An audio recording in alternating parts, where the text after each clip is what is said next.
అందరికీ నమస్కారం అండి. భారతదేశంలోని అత్యంత పవిత్రమైన హిందూ దేవాలయాల్లో పూరి జగన్నాథుని వైభవానికి వేడుకకి నిలువెత్తు నిదర్శనంగా కన్నుల పండుగగా జరిగే జగన్నాథన్ రథయాత్ర రథాల గురించి.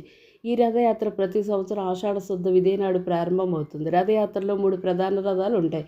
బలభద్రుని రథం, సుభద్రాదేవి రథం, జగన్నాథుని రథం.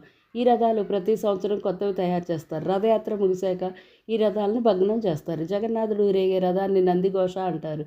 ఈ రథం 34.5 అడుగులు ఎత్తు ఉంటుంది. 18 చక్రాలు ఉంటాయి. బలభద్రుడు ఊరేగే రథాన్ని తాళధ్వజ అంటారు. ఈ రథం 33 అడుగులు ఎత్తు కలిగి 16 రథచక్రాలు ఉంటాయి. సుభద్రాదేవి ఊరేగే రథాన్ని దేవదాలన అంటారు. ఈ రథం 31.5 అడుగులు ఎత్తు 14 చక్రాలు ఉంటాయి.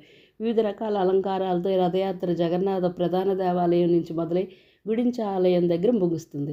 గుడించ ఆలయం దగ్గర 9 రాత్రులు జగన్నాథుడు విడిది చేస్తారు. ఈ రథయాత్రలో ఎందరో భక్తులు శక్తివంచన లేకుండా రథాన్ని లాగుతూ భజనలు, కీర్తనలు